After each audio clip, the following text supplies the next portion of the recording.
Alléluia, gloire soit rendue au Seigneur. Que la grâce de Dieu soit avec nous. Alléluia, que la grâce de Dieu soit avec nous tous. Que la grâce de Dieu soit notre partage. Enfants de Dieu, nous bénissons le nom du Seigneur pour ce moment. À lui seul soit la gloire. Je vous salue au nom de notre Seigneur Jésus-Christ et heureux de vous retrouver dans le cadre de cette soirée prophétique. Alléluia. Je crois que par la grâce de Dieu, nous serons bénis ce soir.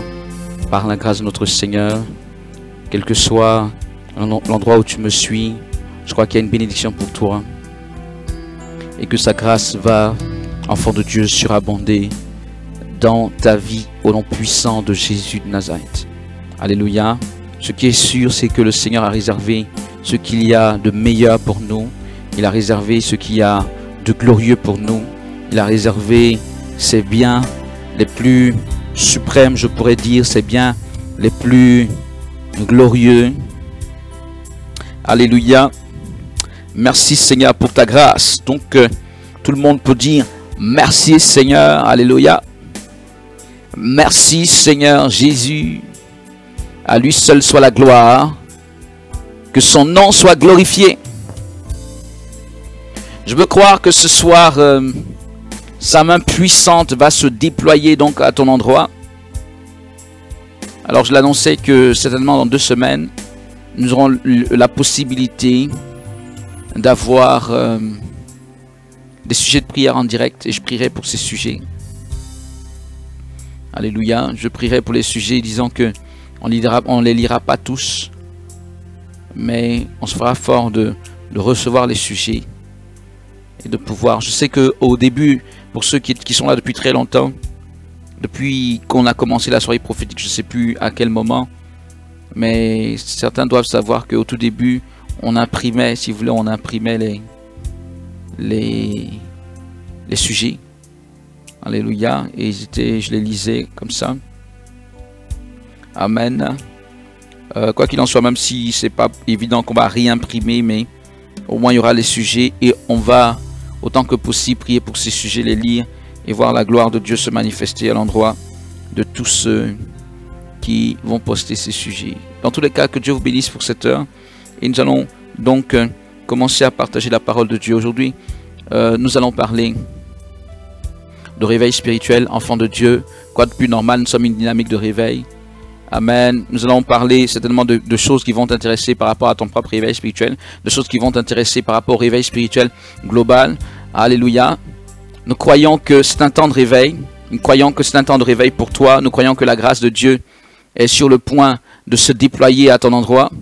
Nous croyons qu'il y a de bonnes choses, je l'ai dit, en réserve. Le Seigneur n'a que de bonnes choses en réserve. Il a dit combien de fois le Père, donc à plus forte raison, ne donnera-t-il pas ou ne donnera-t-il des bonnes choses, c'est comme ça qu'il a dit, des bonnes choses à ceux qui les lui demandent. Alléluia. Gloire à Dieu. Et tout à l'heure, j'étais sur le livre de Jacques. Et Jacques, dans un de ses versets, disait comme ça que il disait aux riches, ne vous enorgueillissez pas de votre richesse, mais sachez simplement que Dieu a mis cela à votre disposition, non pas pour que nous idolâtrions cela. Je paraphrase, peut-être que tu vas chercher, tu ne vas pas retrouver ça comme je le dis ainsi alors que c'est écrit comme ça. Non pas pour que nous idolâtrions cela, mais pour que nous puissions en jouir selon ce qu'il veut, selon sa gloire. Dieu a placé toutes bonnes choses pour que nous puissions en jouir. Enfants de Dieu, n'est-ce pas? Peut-être que ce que je dis ainsi peut te surprendre. Ce n'est pas vraiment le verset que nous allons prendre, mais voilà, c'est pour que nous puissions réellement en jouir comme il se doit. Et nous ne devons pas, si vous voulez, nous en vanter. Mais je crois que le Seigneur, je ne vais pas faire de digression parce que si je vais prendre ce verset, on va aller un peu dans l'autre sens de ce que je souhaite. Donc, mais bref, il faut savoir, on va revenir là-dessus. Il faut savoir que dans tous les cas, Dieu a prévu qu'il y ait de bonnes choses pour que nous puissions en jouir. tel qu'il le dit dans sa parole. Amen. Voilà, je dis que nous allons parler du réveil spirituel et spécialement ou spécifiquement, nous allons parler du réveil au temps de Jésus. Ou plus exactement, on pourrait dire le réveil spirituel de Jésus de Nazareth. Cela est intéressant pour nous, cela est important parce que finalement le réveil spirituel qui va se passer au temps de Jésus va fortement nous enseigner c'est quoi le réveil. Comment le réveil peut éclater, comment le réveil va éclater, comment ce réveil-ci va éclater. Alléluia. Alors je voulais vous demander de prendre vos Bibles d'abord. On va aller dans ce premier verset qui en Marc, le chapitre 1, verset 2 à 8. Est-ce qu'il y a quelqu'un qui est intéressé par le réveil, qui me suit, qui va être un homme ou une femme de réveil? Alléluia. Écoute bien ce qui va être dit, parce que peut-être que en effet tu es là sous une préoccupation. D'ailleurs, c'est fort de ces préoccupations que j'ai dit que les sujets vont être donnés maintenant et qu'on va s'attendre à la main de Dieu et que les paroles prophétiques doivent être libérées. C'est aussi ça le ministère de prophète. Amen. C'est pas pour s'inventer, mais c'est une réalité. Je crois que plusieurs ont dû expérimenter cela. Si je me trompe, vous me dites. Mais je pense que plusieurs parmi vous, tandis qu'on fait ces soirées, parfois des paroles sortent. Et quand les paroles sortent, ils ressentent automatiquement la puissance du Saint-Esprit sur eux. Et d'aucuns peuvent penser que c'est un jeu. C'est pas un jeu. C'est dans le ministère prophétique. C'est-à-dire une parole est libérée. Dieu nous donne une parole et la parole est libérée. Et quand la parole est libérée, il y a une action du Saint-Esprit. C'est le ministère prophétique. C'est pas qu'on fasse exprès. C'est pas du spectacle. Ça fait partie du ministère prophétique en tant que porte-parole de Dieu. Je vais refermer cette parenthèse. C'est pas le but d'expliquer le ministère prophétique aujourd'hui. Amen. Mais simplement, je disais cela à cause des sujets. Et il faut qu'en effet, parfois, il me faut de la matière. Et je prendrai les sujets, je les regarderai. Et au cours de l'émission, je prophétiserai en fonction de ce que Dieu me donne. Ce n'est pas dans la chair. Si on fait dans la chair, ça ne fonctionne pas. Ça ne marche pas, rien ne se passe. Il faut que Dieu nous donne quelque chose à dire. Alors, Marc, le chapitre 1, verset 2. On peut prendre à partir du verset 1, si vous voulez. Alléluia. Voilà, commencement de l'évangile de Jésus-Christ, Fils de Dieu. Et le verset 2, selon ce qui est écrit dans Isaïe le prophète, voici, j'envoie devant toi mon messager qui préparera ton chemin. C'est la voix de celui qui crie dans le désert. Je vais lire un peu rapidement. Préparez le chemin du Seigneur, aplanissez ses sentiers. Jean parut baptisant dans le désert et prêchant le baptême de repentance pour la rémission des péchés. Tout le pays de Judée et tous les habitants de Jérusalem se rendaient auprès de lui et confessant leurs péchés, ils se faisaient baptiser par lui dans le fleuve du Jourdain. Jean avait un vêtement de poil de chameau et une ceinture de cuir autour des reins. Il se nourrissait de sauterelles et de miel sauvage. Il prêchait, et là, cela nous intéresse également, disant, il vient après moi celui qui est plus puissant que moi, et je ne suis pas digne de délier en me baissant la croix de ses souliers. Moi, je vous ai baptisé d'eau, lui, il vous baptisera du Saint-Esprit. Alléluia. C'est vrai que je parlais du réveil de Jésus, mais là je suis en train de parler de prendre un passage qui nous parle de Jean le Baptiste. Bien aimé, ce thème qui va être développé est un thème, je pense, important, quoique il ne soit pas un thème fort en prophétie. Peut-être ça sera un thème un peu plus instructif, mais il est important parce que ça parle de notre Seigneur, parce que ça parle de son ministère de réveil. Et le ministère de réveil de Jésus est déjà mentionné dans cette parole dernière que nous avons lue. Moi, je vous baptise d'eau, dit Jean le Baptiste. Lui, il vous baptisera du Saint-Esprit. Voilà Jean qui caractérise le ministère de Jésus. Parce que le ministère de Jean a été caractérisé par le baptême d'eau. Ce baptême d'eau a été même longtemps après, même au temps de Paul, plus tard là-bas, on parlera du baptême de Jean. De quel baptême avez-vous été baptisé? Du baptême de Jean. Des gens venaient de partout. On connaissait Jean le Baptiste pour quelques caractéristiques. D'abord, son baptême, le baptême de Jean, comme ils disent, le baptême. Mais ce baptême de Jean s'appelait également le baptême de repentance. Le baptême de repentance. Donc, on reconnaissait Jean le Baptiste pour sa notion de repentance. Les gens venaient de partout, pas pour se baigner dans le Jourdain, pas pour se faire plaisir, ils venaient pour se repentir de leurs péchés. Et il était censé que après ce baptême, je rentre dans une nouvelle vie, dans le sens, si vous voulez, de nouvelles résolutions. J'ai été pardonné de mes péchés et voilà, je prends une décision nouvelle. Donc, c'est vrai que le baptême de Jean se rapproche très fort du baptême de Jésus en lui-même, du baptême des chrétiens. Mais justement, la Bible dira, à propos de Jean, dit le Seigneur lui-même, « Voici, j'envoie devant toi, en parlant de son oint, j'envoie devant toi mon messager. Il préparera le chemin. Il préparera ton chemin. » Donc, il préparera le chemin devant toi. Ceci dit, cette parole nous montre à quel point est-ce que le ministère de Jean le Baptiste a été important ou était nécessaire par rapport au ministère de Jésus. Je vais essayer d'aller vite. Je vais remballer comme ça. Je n'irai pas dans tous les détails, dans tous les développements. Que les plus attentifs comprennent. Et que tous soient aujourd'hui parmi les plus attentifs. Si vous voulez me comprendre. Alléluia. Enfants de Dieu. Le ministère de Jean le Baptiste était nécessaire au ministère de Jésus. Il dit, j'envoie mon messager devant toi pour préparer ton chemin. Et si vous voulez comprendre, en réalité, le ministère de Jean le Baptiste est la préparation, il est vrai, du ministère de Jésus, mais il est en réalité le premier palier du ministère de Jésus. Le ministère de Jean le Baptiste est le premier palier du ministère de réveil de Jésus. Jean le Baptiste était un homme de réveil, Jésus l'a été, et on verra également les apôtres du Seigneur l'ont été. Mais ce qu'on découvrira au fur et à mesure, c'est que finalement, c'est le même ministère de réveil. Pourquoi? Parce que, par exemple, parlant des apôtres, on reviendra là-dessus, mais Jean le Baptiste dit dès le début, il dit, moi je vous baptise d'eau, lui vous baptisera du Saint-Esprit, mais le Seigneur n'a jamais baptisé quelqu'un, en fait, dans ses jours terrestres, il n'a jamais baptisé quelqu'un du Saint-Esprit, il baptisera lui aussi d'eau. Le Seigneur, durant ses jours terrestres. Ce qui veut dire que, finalement, le ministère dont Jean le Baptiste parle, et Jean le Baptiste ne peut pas dire faux, puisque Jean le Baptiste est l'envoyé du Seigneur Dieu pour devancer son fils et préparer son chemin. Tout ce que Jean le Baptiste dit est exact. Jean le Baptiste donc dit parfaitement vrai, et Jean le Baptiste caractérise parfaitement le ministère de Jésus quand il dit « Il vous baptisera du Saint-Esprit ». Mais curieusement, Jésus, durant ses 3 ans de ministère, n'a jamais baptisé qui que ce soit du Saint-Esprit, pour manifester que finalement, le ministère de Jésus ne s'arrêtait pas à ses jours terrestres.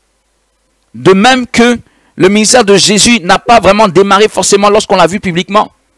Mais le ministère de Jésus avait déjà commencé de par Jean le Baptiste, qui était son précurseur. Jean le Baptiste est le premier palier du réveil spirituel de Jésus. Parce que Jean le Baptiste a la caractéristique d'un réveil. Je veux dire, Jean le Baptiste a la caractéristique d'un prophète de réveil. Pourquoi? Finalement, c'est quoi un réveil? Un réveil dans son sens basique, parce que finalement, les réveils n'ont pas existé seulement à l'époque du Nouveau Testament, comme les réveils n'existent pas seulement à notre époque. Le réveil, finalement, est une notion qui est plus vieille que ça. Il y a eu, par exemple, un réveil en dehors même d'Israël, de par un prophète israélite du nom de Jonas. Vous avez dû entendre parler de ce qui s'est passé à Ninive. J'allais dire Jean le Baptiste, Jonas plutôt, s'est rendu là-bas, on connaît tous l'histoire, et il a prêché, lui aussi, la repentance. Et gloire à Dieu, les hommes de Ninive, qui étaient dans cette ville, qui malheureusement n'obéissaient pas à Dieu, ont reconnu leur tort, se sont repentis de leur voie et sont revenus à Dieu, c'est-à-dire ont décidé de marcher selon les instructions de Dieu. C'est un réveil. C'était un réveil. C'est la définition du réveil en fait. Et on verra que si on lit la Bible, on se rend compte que finalement il y a eu des réveils à diverses époques d'Israël. Donc comprends-moi, qu'est-ce qu'on appelle réveil dans ce sens le plus basique? Parce que c'est de ça qu'on parle notamment avec Jean le Baptiste, qui ne fait que prolonger la notion de réveil dans ce sens basique. Le réveil dans ce sens basique, c'est un retour collectif à Dieu. Un retour à Dieu. Un peuple qui reconnaît ses torts et qui revient à Dieu. Voilà la définition la plus basique, la plus primaire, je peux dire, du réveil. Et de ce point de vue, il y a eu des réveils avant Jean le Baptiste. Naturellement, le réveil de Jean le Baptiste en est un, puisque la Bible nous dira que les gens venaient de partout, même pas seulement d'Israël. Les gens venaient de partout, même en dehors d'Israël, des contrées voisines d'Israël, pour venir se faire baptiser et se repentir de leurs péchés. La Bible dira à son propos qu'il fera revenir le cœur des enfants vers leur père, et même le cœur des pères vers leurs enfants. C'était le ministère de Jean le Baptiste, c'était un ministère de réveil. Et quand on regarde, il s'apparente, si vous voulez, à ces réveils qu'il y a eu, par exemple, au temps d'Ézéchias, au temps de Josaphat, au temps de Josias, au temps de Jonas, ce dont je viens de parler. Voilà, il y a eu des réveils à certaines époques. Le réveil est le contraire de l'apostasie. L'apostasie fait que le peuple de Dieu s'en va dans le péché et régresse dans sa sensibilité à Dieu, dans son amour à Dieu, dans sa compréhension des choses de Dieu d'un point de vue collectif. Le réveil, c'est le chemin inverse. C'est là où le peuple, effectivement, quittant d'un certain point, se réalise qu'il agit mal et décide collectivement, même pas individuellement. Certes, c'est une attitude individuelle, mais tellement cela a pris de l'ampleur qu'on parle de la collectivité et décide comme un seul homme, nous revenons à ce Dieu que nous avons blessé. Nous revenons à ce Dieu duquel nous sommes éloignés. Nous sommes certainement éloignés de par l'attrait des richesses, de par la séduction du monde, de par la facilité de certaines choses, de par, aujourd'hui on pourra dire, de par toutes sortes de choses matérielles. On s'est éloigné de Dieu. On a privilégié des voies charnelles. On a privilégié des choses qui étaient factices, qui étaient superficielles, aux choses véritables et fondamentales de Dieu. Nous sommes allés dans le péché et dans toutes sortes d'abominations. Bien aimé, le réveil parle, dans ce sens premier, de repentance, de retour à Dieu en prenant la décision catégorique de s'éloigner du péché. C'est ça le réveil. D'un point de vue collectif, c'est la définition première du réveil. Et de ce point de vue, Jean le Baptiste est vraiment un prophète de réveil. Il est un prophète qui a marqué son époque. Jean le Baptiste a marqué son époque à tel point que, je l'ai dit à quelques reprises, on ne tardait pas à le comparer à Jésus, ou à comparer Jésus à Jean le Baptiste. Même Jean le Baptiste mort, on parlait encore de Jean le Baptiste, tandis que Jésus était vivant, mais on parlait encore de Jean le Baptiste mort. Bien aimé, je ne sais pas si vous comprenez. Le Seigneur lui-même est là. Mais c'est là où aussi on voit toute l'humilité du Seigneur. Jamais il va entrer dans cette contestation. Attendez, moi-même je suis là, je suis le Seigneur. Vous me parlez d'un homme. C'est vrai que quelque part il dira, Jean, la lampe de Jean a brillé 1 heure et vous êtes réjouis.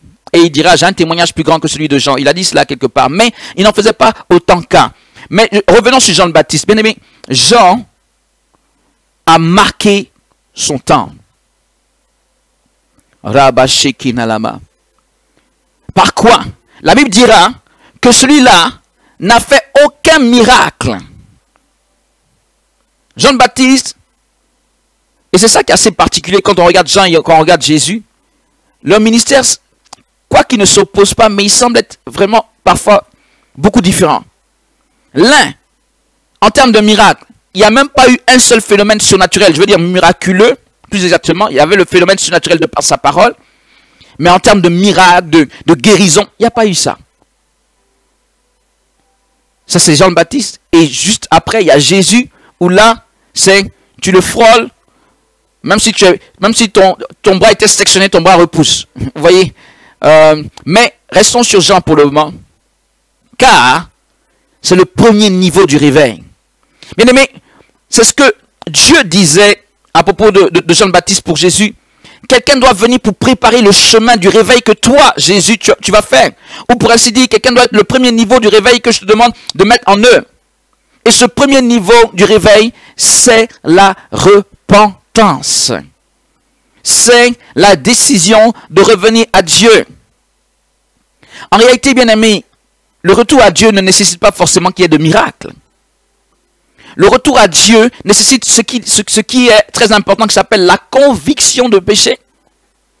Le jour où, par exemple, il y a eu, en Actes le chapitre 2, les apôtres qui ont commencé à parler en langue, ce n'est pas seulement parce que, ou exclusivement parce que les gens ont commencé à parler en langue que les 3000 ont été gagnés. C'est parce que lorsque Pierre prêchait, il y avait une conviction de péché dans leur cœur. C'est ce qui les a gagnés. Et, bien aimé, ce n'est pas simplement le fait qu'il y ait du miracle qui va permettre que les gens soient gagnés. C'est la puissance du Saint-Esprit qui convainc. Mais, il ne faut pas s'attendre au Saint-Esprit de n'importe quelle manière. Le Saint-Esprit vient d'abord pour la repentance. Je pourrais dire il vient d'abord pour la repentance, mais je pourrais encore dire qu'il vient d'abord par la repentance. La vie de repentance, la vie dans les instructions de Dieu attire la présence du Saint-Esprit. De même que la vie du péché éloigne la présence du Saint-Esprit. Bien aimé, pourquoi nous en parlons? Voulons-nous vraiment un réveil dans les nations? D'ailleurs, parlons même de l'Église. Parce que, bien aimé, on parle des nations. Bien aimé, le réveil, ça ne se passe pas d'abord dans les nations, ça se passe d'abord dans l'Église, comme ceux de la chambre haute, et c'est après que ça touche les nations. S'il n'y a pas, je veux dire le monde, s'il n'y a pas de réveil au sein de l'Église, comment y aura-t-il un réveil dans le monde? Enfants de Dieu. C'est pourquoi, voilà, lorsque nous parlons de réveil dans l'Église, et donc, comme je le dis, par voie de conséquence dans le monde, ce qu'il faut savoir, c'est que le Saint-Esprit ne viendra pas juste parce que nous lui disons « Saint-Esprit, viens, Saint-Esprit, viens ». La grande question, c'est pourquoi le Saint-Esprit n'est pas là, alors que Jésus dira, lui le consolateur, il est censé rester avec vous tout le temps. Pourquoi est-ce que le Saint-Esprit semble avoir fait un pas en arrière des assemblées, des églises, des mouvements chrétiens, qui se réclament de Dieu, mais qui sont aussi secs? Pourquoi je le dis? Parce que si on appelle un réveil, c'est parce qu'il y a un problème de sécheresse. D'ailleurs, c'est ça qu'il faut commencer à se rendre compte. La Bible dit que les gens se déplaçaient de partout. Ce n'était pas seulement des Israélites, mais au moins ils se réalisaient que quelque chose n'allait pas chez eux. Il faut qu'on arrête l'hypocrisie de déclarer que tout va bien alors que le Saint-Esprit n'est même pas là. Et que nous faisons tourner des mécaniques d'hommes.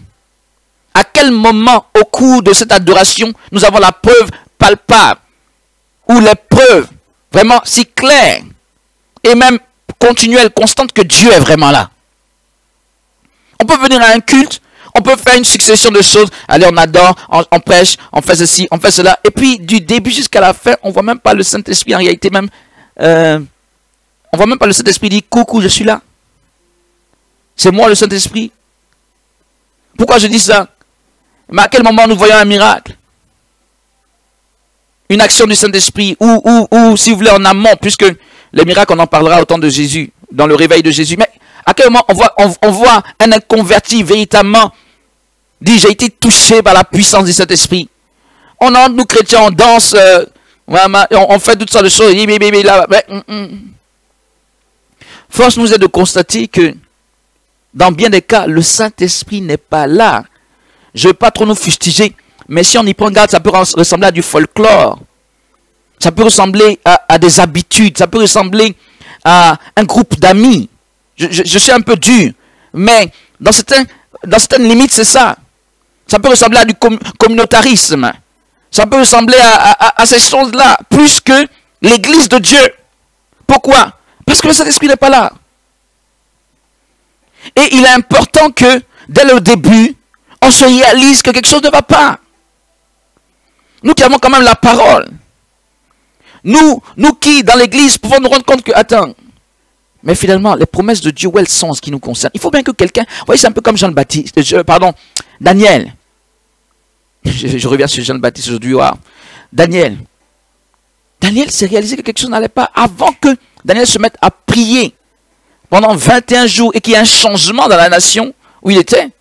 Donc depuis Babylone, pour que le peuple reparte, pour qu'il y ait des bouleversements. Mais il a bien fallu quelqu'un qui se rende compte, qui se réalise qu'il y a quelque chose qui ne va pas. Et parfois je peux dire que c'est comme si on baigne dans ce qui ne va pas et on se dit tout va bien. On est hyper, super, méga attaqué. D'ailleurs, les églises ferment. Les églises, quelqu'un vient à l'église, il ne se sent pas mieux, extraordinairement mieux. Et même pire que ça, le monde ne cesse de progresser autour de nous. Pour ainsi dire, nous chrétiens, pas mal de chrétiens commencent à devenir mondains. On a tout cela devant les yeux, mais on dit ça va très bien.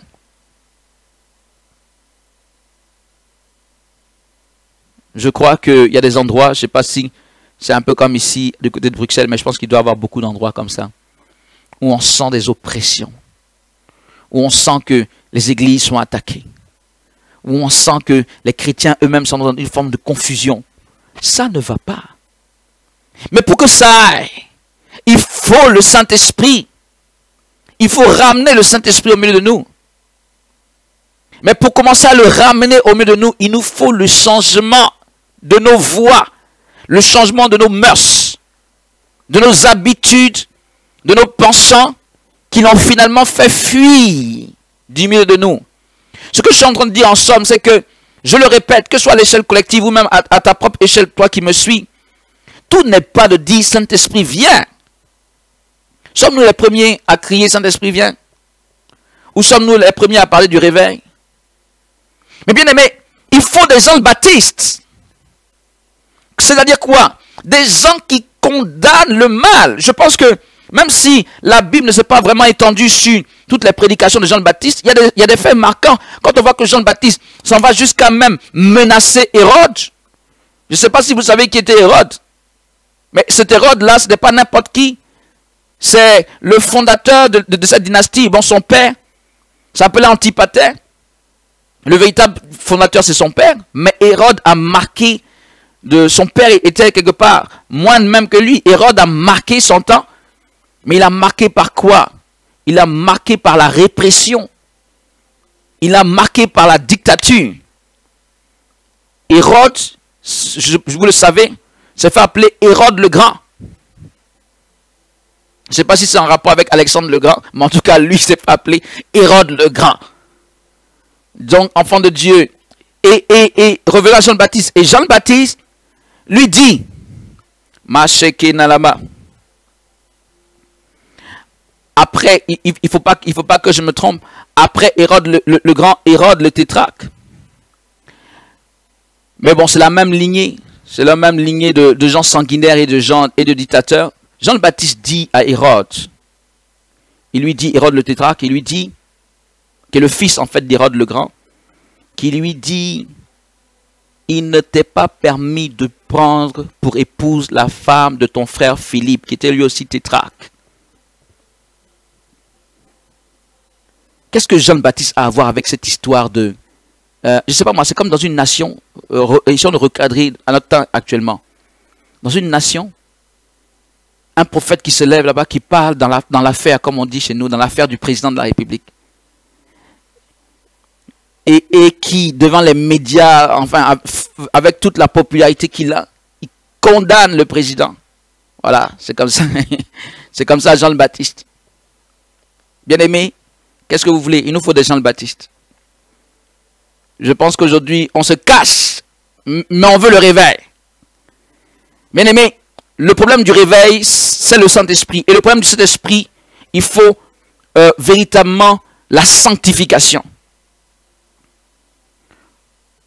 Je pense que beaucoup ne connaissent pas le Saint-Esprit, quoi qu'il soit utilisé par le Saint-Esprit à certains moments. Parce que si on connaît le Saint-Esprit, on va connaître ses voies. Vous voyez, marcher même avec une personne, cheminer avec une personne ne veut pas forcément dire que tu la connais bien. Pour une certaine raison, on peut être ensemble dans un même wagon de train, on peut faire quelque chose ensemble, on peut être ensemble dans un même bureau, on peut être collègues, sans que je ne connaisse cette personne. Cette personne peut être mon chef, elle peut me donner des ordres sans que je la connaisse véritablement. Et des gens sont utilisés par le Saint-Esprit sans connaître les voies du Saint-Esprit. Pourquoi je le dis? Mais la Bible dit qu'il va dire à certains qui lui diront à la fin des temps, n'avons-nous pas prophétisé? N'avons-nous pas chassé des démons? Non, il va leur dire, éloignez-vous de moi, ouvriers d'iniquité, je ne vous ai jamais connu. Donc, je n'invente rien. On peut être utilisé par Dieu et le Saint-Esprit sans connaître vraiment le Saint-Esprit. Le fait d'être utilisé par le Saint-Esprit ne nous garantit pas la connaissance du Saint-Esprit. Ce qui veut dire que la connaissance du Saint-Esprit est plus importante qu'être utilisé. Ça veut dire que je suis utilisé certes, mais il faut aller dans un degré supplémentaire d'être simplement utilisé. Il faut aller dans la connaissance. C'est la connaissance, quand tu connaîtras Dieu, tu seras aussi connu de lui. Par la communion que vous aurez. Et là, tu seras assuré d'être dans le bon endroit. Enfant de Dieu, je disais que nous nous cachons. Alors qu'il nous faut des Jean le Baptiste qui vont faire quoi? Qui vont dire, j'allais dire premièrement à l'église, les choses qui ne vont pas. Aujourd'hui, dès le moment où le Saint-Esprit même te conduit dans un registre comme ça, toutes les voix s'élèvent pour te condamner. Il est qui celui-là? pourquoi s'estime-t-il supérieur à nous? Pour oser parler dans notre affaire, pour oser parler dans nos choses. Il ne peut pas rester dans ces choses lui seul, que chacun s'occupe de ces choses, bien aimé. Est-ce qu'on sait c'est quoi le ministère de prophète? Je pense que en fait, il y a tellement de prophètes sur cette terre, mais en réalité, paradoxalement, il y a très peu de prophètes. Je ne sais pas si tu m'as bien entendu, il y a tellement de prophètes sur cette terre. Dans toutes les nations où tu vas partir, il y a des masses et des masses de prophètes, mais je crois qu'il n'y en a pas vraiment. Pourquoi? Pourquoi je dis ça? Regardez, dans la Bible, le ministère de prophète n'a jamais été, tant que ça, mis en exergue par rapport à des révélations en tant que telles. L'un des rares exemples dont on fait allusion, c'est la femme samaritaine qui dit à Jésus, parce que Jésus lui a révélé sa vie, je vois que tu es prophète. C'est l'un des rares exemples, pour ne pas dire le seul exemple, de toute la Bible. Et pourtant, la Bible mentionne tellement de prophètes. Dans la Bible, il n'a pas été mis en avant, tant que ça, qu'un prophète est reconnu pour prophète, pour donner des révélations particulières aux gens. Mais aujourd'hui, on nous fait croire que les prophètes, c'est ça. Mais non, regardons bien la Bible. Les prophètes étaient et sont toujours, car c'est un ministère qui n'a pas fini d'agir, les prophètes étaient les porte-parole de Dieu. Donc, ils parlaient de la part de Dieu pour dire notamment ce qui n'allait pas dans la vie des enfants de Dieu. Et les prophètes condamnaient même, si vous voulez, les sacrificateurs quand ça n'allait pas. Ils condamnaient même les rois quand ça n'allait pas. Ils condamnaient les lévites quand ça n'allait pas. Pas parce qu'ils étaient des critiqueurs ou voilà, ils aimaient justement s'occuper de ce que les autres font. Mais non, c'est le ministère. Enfant de Dieu, je dis bien, la Bible, elle est remplie de prophètes et de vrais prophètes. Et prend depuis, je peux dire, les exodes, tout ça, prends depuis ces livres, jusqu'en Zacharie, et tu vas voir que les prophètes, ce sont des porte-paroles de Dieu pour dire, telle chose ne va pas, redressez vos voix. Mais on est au 21e siècle. Si quelqu'un se lève pour dire, telle chose ne va pas dans l'église, redressez vos voix, on dit, il est qui, lui?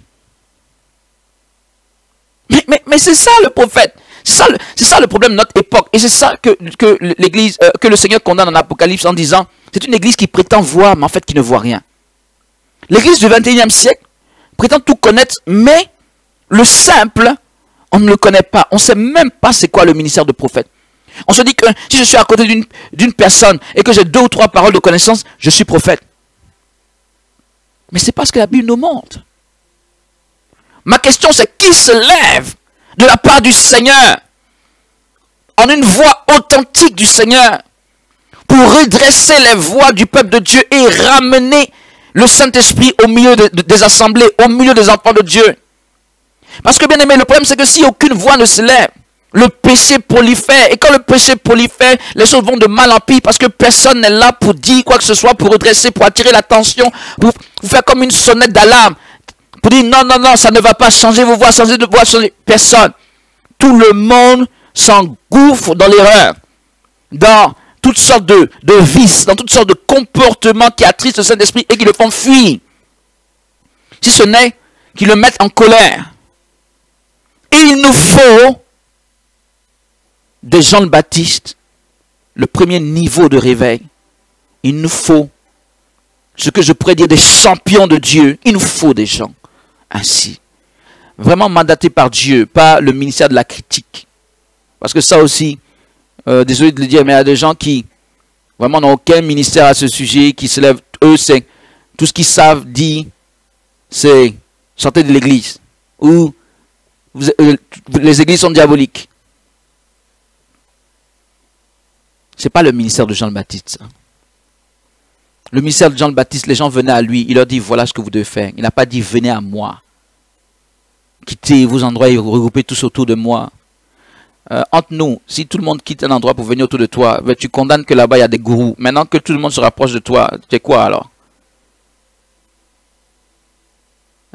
Quelqu'un peut y répondre à cette question. On taxe les pasteurs de gourous. Bon, c'est une parenthèse, je n'ai pas envie d'entrer dans ces détails. Mais en disant sortez des églises, Ça veut dire indirectement quoi? Je l'ai déjà dit. Ça veut dire rassemblez-vous autour de moi. C'est ce que ça veut dire. Ne soyons pas dupes. Mais lorsqu'on dit cela, finalement, on taxe des gourous là-bas. Mais qu'est-ce qu'on est? Si on demande à tout le monde de se regrouper autour de nous, on est quoi? On est un gourou. Le gourou, par excellence, c'est celui qui est celui par lequel tout doit passer, qui dirige tout, qui contrôle tout, qui est tellement fort. Bref, il nous faut des gens de Baptiste, pas des gourous. Il nous faut des gens qui vont sillonner les nations pour dire au peuple de Dieu, repentez-vous. Dieu dit de vous repentir. Jonas a agi ainsi comme ça à Ninive. Jean le Baptiste à cette époque, et à diverses époques, des gens se sont levés ainsi. Et quand même c'est un ministère naturellement qui ne sera pas populaire, parce que l'homme n'aime pas être repris, et particulièrement l'homme du 21e siècle, il n'aime pas être repris.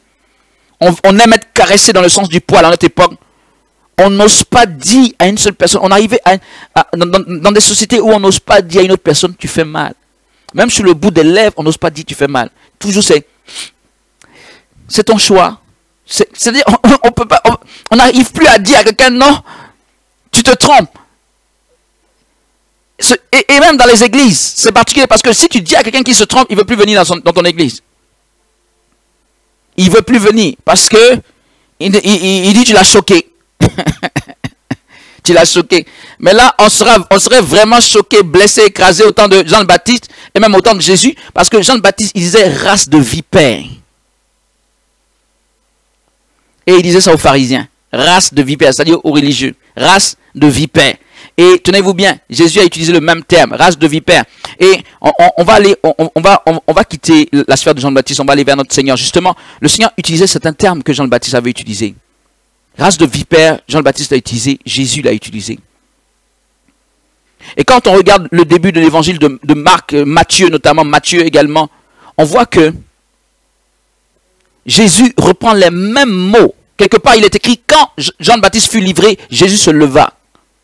Et il commença à prononcer ses paroles. Et quand on regarde les paroles qu'il prononçait, il disait, repentez-vous, car le royaume des cieux est proche.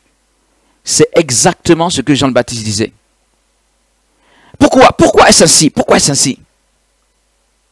Mais c'est ainsi parce que, si vous voulez, Jésus prolonge ce que Jean le Baptiste a fait. Mais en réalité, pour mieux dire les choses, Jean le Baptiste a commencé ce que Jésus devait faire.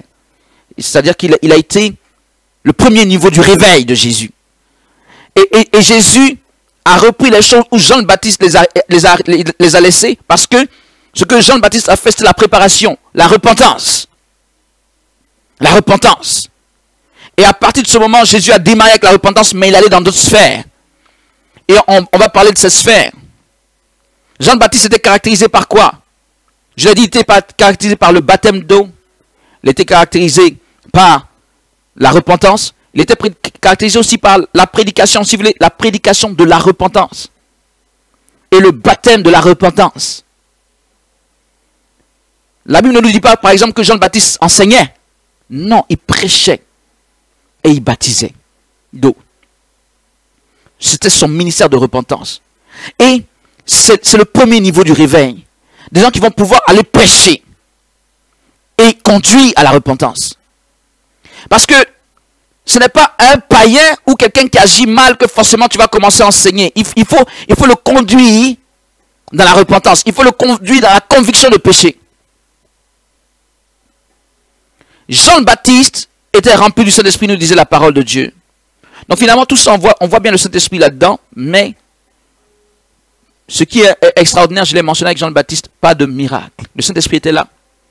Le Saint-Esprit était puissamment là. La Bible parlera de lui comme quelqu'un qui est rempli de l'esprit d'Élie depuis le sein de sa mère. Jésus pouvait dire à propos de Jean le Baptiste qu'il n'y a pas de plus grand que lui parmi les fils des hommes à son époque, auparavant en tout cas. Et dans tout ça, il n'a pas accompli un seul miracle. Quelqu'un qui était rempli du Saint-Esprit depuis le sein de sa mère. C'était la volonté du Seigneur. C'était pour mettre en exergue quoi? Ce que Dieu voulait mettre en exergue par le ministère de Jean le Baptiste, c'est repentance. C'est la clé du début du réveil. Repentance.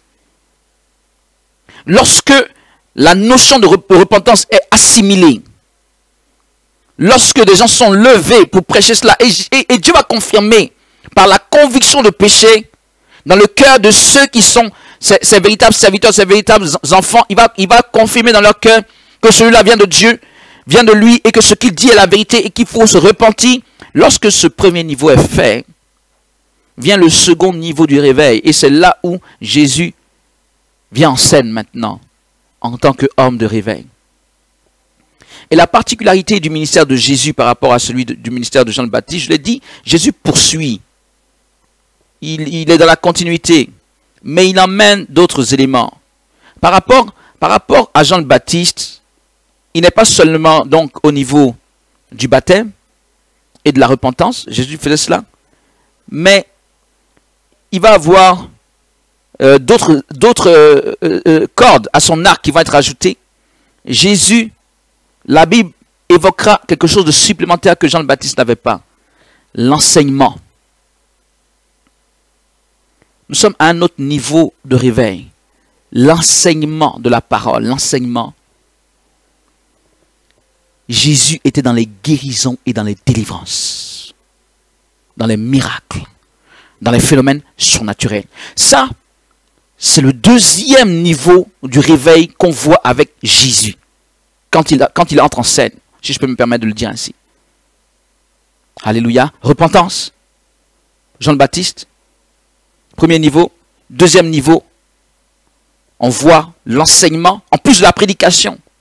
L'enseignement et la manifestation de la puissance. Le surnaturel. Parce que la Bible nous dira, le royaume de Dieu ne consiste pas en parole, mais en puissance. Pas pour nier l'importance de la parole, mais pour dire que la parole doit être accompagnée de la puissance. Et que la puissance vient, si vous voulez, mettre un autre niveau, une autre couche à l'action de Dieu. Parce que Jean le Baptiste, beaucoup de gens ont suivi Jean le Baptiste. Et si vous voulez, Jean le Baptiste a fait des gens zélés. Parce que beaucoup des disciples de Jean le Baptiste sont devenus disciples de Jésus. Bon, c'est normal, hein. Je l'ai dit, Dieu dit, j'enverrai quelqu'un devant toi, il préparait ton chemin. Et c'est d'ailleurs, de toute façon, tous ceux dont on parle, André, Pierre, Jacques, Jean, tous ces gens étaient disciples de Jean, ils sont devenus disciples de Jésus. C'est la preuve même que, finalement, c'est un et même ministère qui se prolongeait.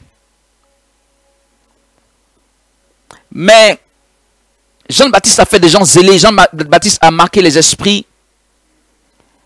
Mais la Bible ne nous dit pas forcément que la vie des gens était si transformée.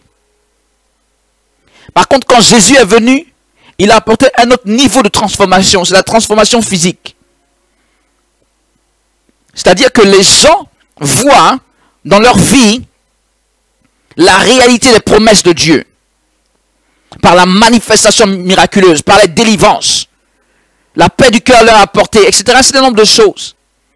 Et ils sont de plus en plus enseignés, ils sont de plus en plus édifiés. Ce n'est pas simplement zélés, mais ils sont un peu plus assis dans les choses. Et au temps de Jésus, il y aura un très grand réveil spirituel parce que, on l'a dit à quelques reprises, les gens viendront de bien plus loin, les gens viendront de partout, des masses et des masses et des masses, avec femmes et enfants qui se réunissaient régulièrement autour de Jésus, rien que pour entendre sa parole et pour être guéris. C'était un réveil. Parce que c'est les caractéristiques du réveil, dans le sens que les gens reviennent à Dieu. Ils rentrent dans une intimité encore plus grande avec le Seigneur. Donc la Bible dira comme ça à propos de Jésus-Christ qu'il a accompli tellement de miracles qu'il n'est pas possible de tous les mentionner. Et que même des livres rempliraient le monde si on essayait. Parce qu'il en avait fait trop. Parce qu'il y a des choses qu'on peut dire, il y a des choses qu'on ne peut pas dire. Je veux dire, lorsque Jésus rencontrait des personnes, bien aimé, quand Jésus est dans la foule et qu'il est en train de prêcher, la Bible dit que parfois quand il prêche comme ça, ou même quand il enseignait, la Bible dit, les gens guérissaient. Est-ce que tu peux contrôler ça? 10 000, 15 000 personnes qui ne voulaient pas quitter. La Bible dit à certains endroits que lorsqu'il arrivait, il le suppliait simplement de le toucher. Parce que tous voyaient que dès qu'il le touchait, il guérissait. La Bible dit que les gens le pressaient. Il était obligé de prendre une barque, de tenir, qu'on tienne à sa disposition une barque pour qu'il soit sur l'eau, parce que la foule le poussait jusque dans la berge, jusqu'au dernier retranchement. Donc il était obligé d'être sur l'eau, justement pour qu'on le laisse et qu'il puisse prêcher, qu'il puisse enseigner. Mais la Bible dit ça pourquoi? Parce que tous voulaient le toucher. Tous voulaient le toucher parce qu'une force sortait de lui pour les guérir. C'était un réveil extraordinaire. Et c'est ce qu'on appelle le réveil. Mais enfant de Dieu, il y a un mais. Il y a un mais. Malgré le fait que ce soit le ministère de notre Seigneur lui-même sur la terre, enfin, son ministère terrestre, il y a un mais. Le mais est que il y a des foules et des foules qui ont suivi Jésus. C'est un fait. La Bible dira que, par exemple, dans les derniers moments, il entrera à Jérusalem. Et quand vous lisez bien, quand vous regardez bien tout ce qui s'est passé, les gens vont même crier « Béni soit celui qui vient au nom du Seigneur ». Ils vont reconnaître en lui le roi qui devait venir, le Messie. La Bible dit qu'à cette occasion, les gens vont aller couper des branchages. Ils vont venir mettre leurs habits. Toute la ville était en émoi. Tout Jérusalem était en émoi. Mais savez-vous que quelques jours plus tard, Jésus était crucifié. Cette entrée à Jérusalem s'appelle l'entrée triomphale de Jésus. Triomphale. Triomphale à tel point que le Sanhédrin, les pharisiens, tout ça, sont venus auprès de Jésus. Fais-les taire. Parce que les enfants criaient Hosanna, toute la ville était en émoi. Mais attends, peut-on comprendre comment cela se peut que ce jour-là, il y a cette entrée triomphale et quelques jours après, il est crucifié. Dans la même ville. Ou si vous voulez, changeons, un peu dans la même veine quand même. Comment expliquer qu'il y avait des milliers et des milliers de personnes. Donc dans cette ville, il y avait des milliers de personnes. En l'essor de cette ville, il y avait des milliers de personnes qui suivaient Jésus, qui étaient disciples de Jésus. La Bible dit, souvent la Bible utilise ce terme, la multitude de ses disciples. Parce qu'on ne peut pas les compter. Mais comment expliquer que le jour de la Pentecôte ou dans ces temps qui ont suivi la crucifixion, il n'était plus que 120. Environ 120. Et les milliers, où étaient-ils? Je dis bien, comment expliquer que ce Jérusalem l'accueille et qu'un certain jour plus tard, il y a une populace qui dit « crucifiez-le ». Humainement parlant, quelqu'un pourrait dire « Ah, il a mal fini ce prophète.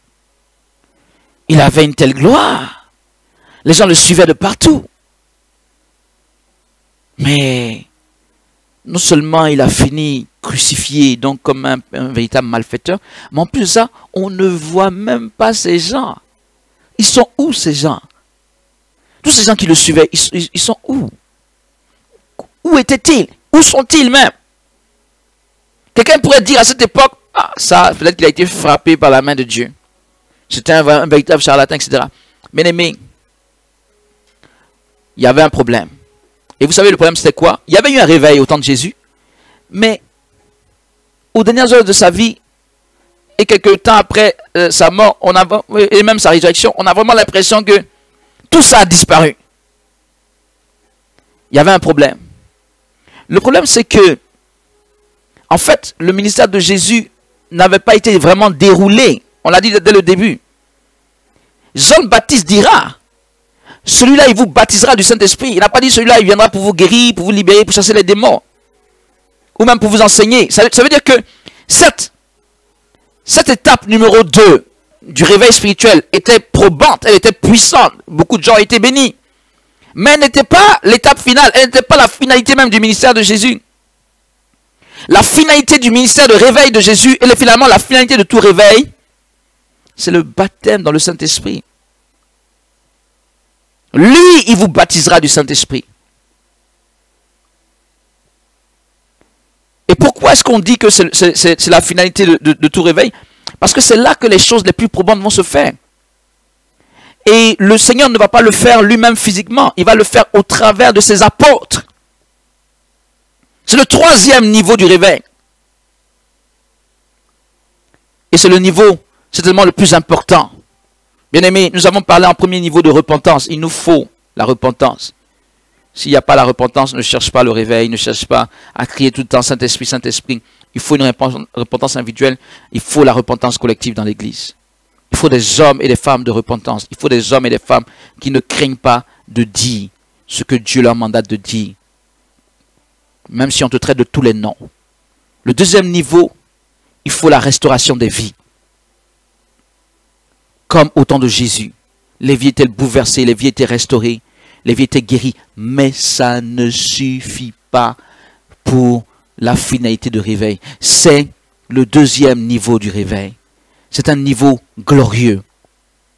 C'est vrai. Mais ce n'est pas le dernier niveau le plus glorieux qui est, je peux même dire, nécessaire. Parce que des gens peuvent être guéris massivement. Mais peut-être quelques années après, tu vas chercher même des convertis. Peut-être que tu auras des difficultés pour trouver. Des hommes peuvent être guéris, libérés, bénis, transformés.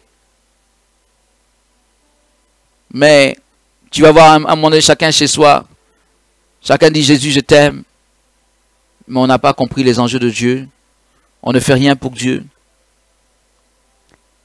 Et tout est transformé quand le troisième niveau arrive. Et ce troisième niveau, quoique dans les deux premiers niveaux, le Saint-Esprit soit présent. Le Saint-Esprit, naturellement, était présent au ministère de Jean le Baptiste.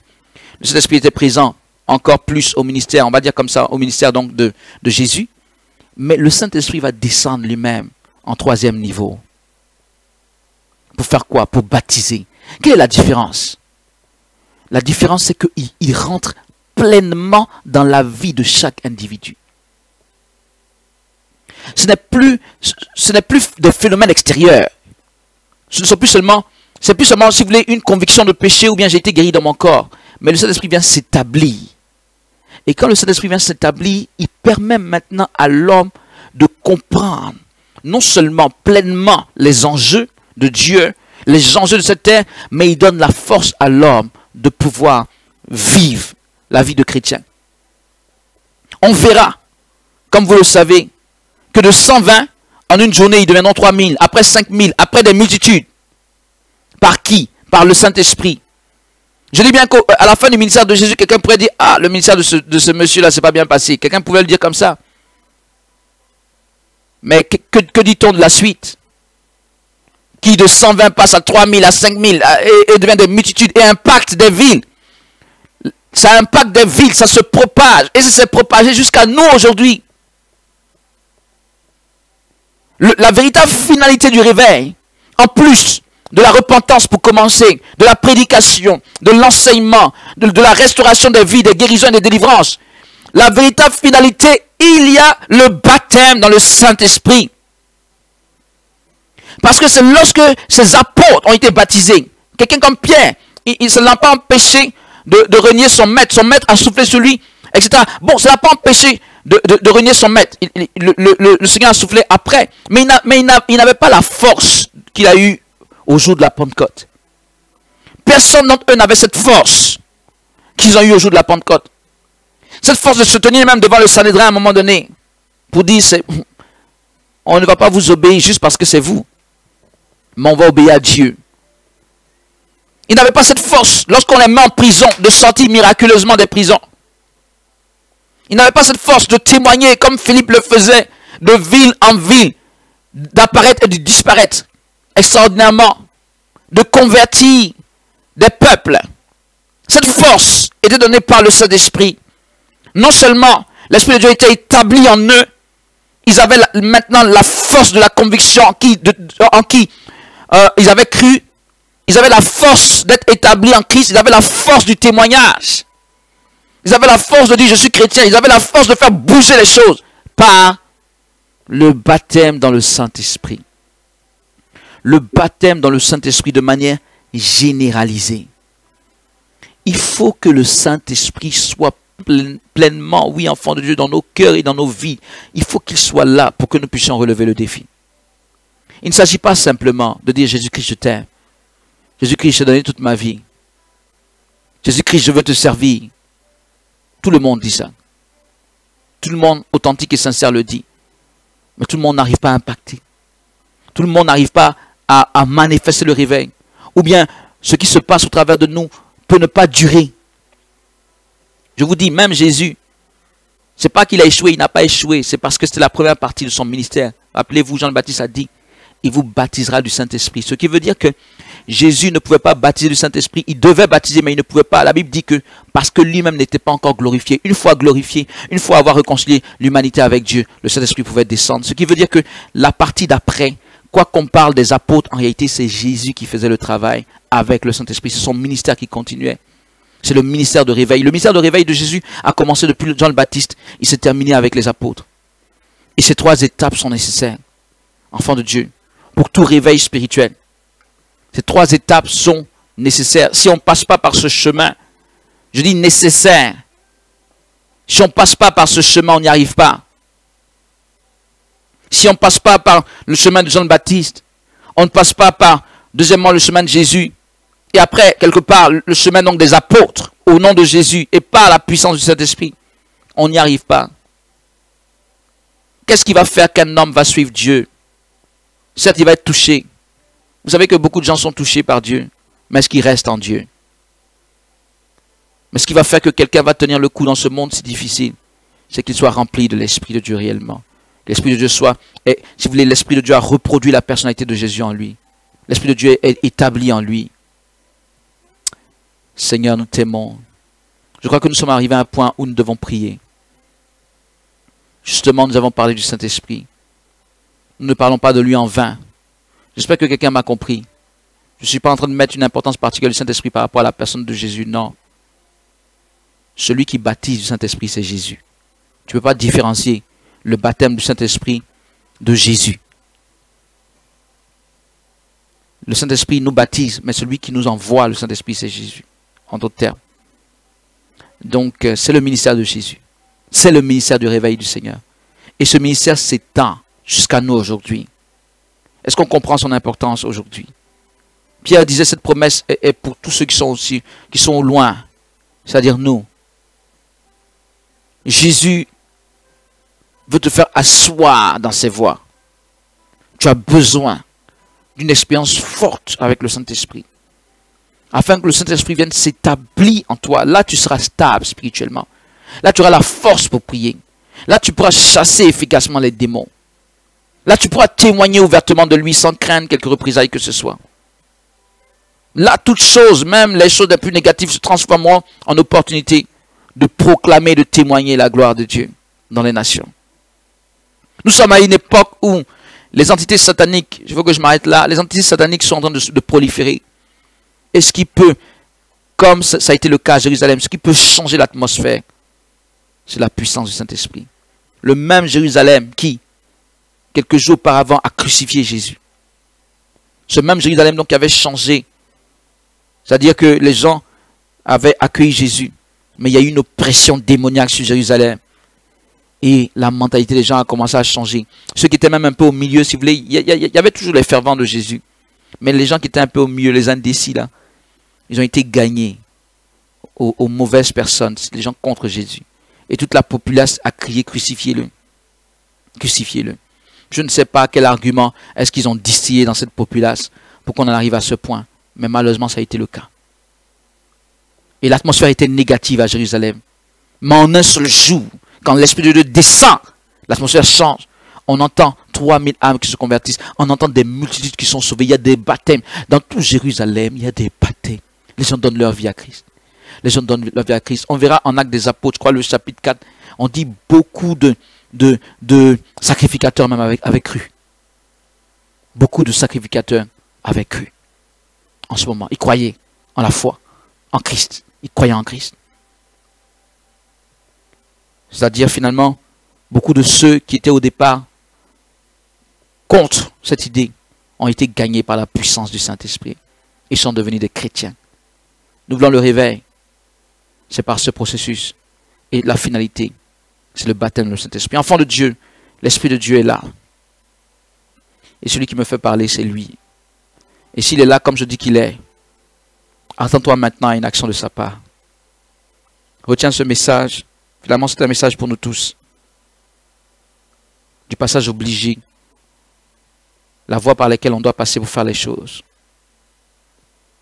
Mais le Saint-Esprit est déjà là parce que nous n'avons pas commencé à faire ces choses aujourd'hui. Nous comprenons mieux nos prises de position fortes par rapport à certaines choses. Parfois tu te dis, mais Seigneur, pourquoi je parle toujours de ces choses? Suis-je mieux que les autres? En réalité, ce n'est pas par rapport à toi ou moi. Ce n'est pas nous qui devons nous juger vis-à-vis des autres. Non, c'est un ministère. C'est Dieu qui nous utilise. Et il ne nous utilise pas forcément pour dire automatiquement qu'on est meilleur que qui que ce soit. Mais il faut bien qu'il ait des porte-paroles. S'il doit attendre que quelqu'un soit parfait, je pense qu'il n'y aurait pas de prophète. Ce qui veut dire que nous qui sommes utilisés ou nous qui condamnons le péché, on doit effectivement nous-mêmes veiller sur nos voies. Pour ne pas être pris sur la base même de ce que nous avons prêché. Mais je disais que le Saint-Esprit est là et qu'il va nous faire du bien. Alléluia. Que le ministère de Jésus, le ministère de réveil de Jésus se déploie à notre époque. Nous avons besoin d'un réveil. Nous avons besoin d'un réveil. Nous avons besoin du réveil. Son corps est malade. Et nous croyons que le réveil va remettre sur pied son corps pour le retour du Messie, le retour de Christ. Alléluia. Enfants de Dieu, mettons-nous dans une disposition de prière.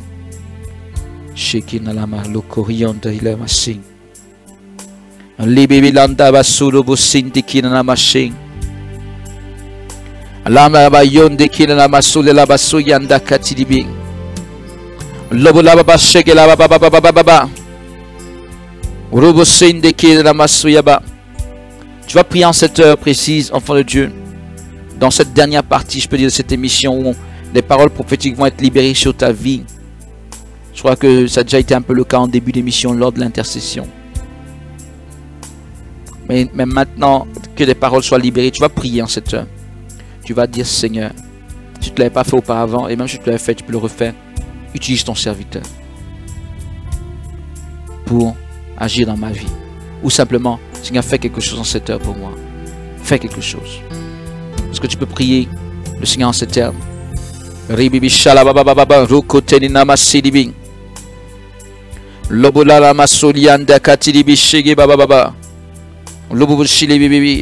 même lorsque tu nous suivras en différé, car beaucoup de gens nous suivent en différé, fais cet effort de prier comme cela est demandé.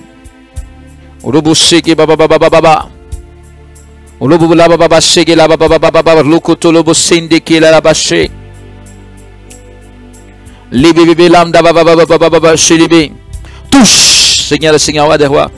Agis puissamment. Enfant de Dieu, prie le Seigneur par rapport à son action dans ta vie.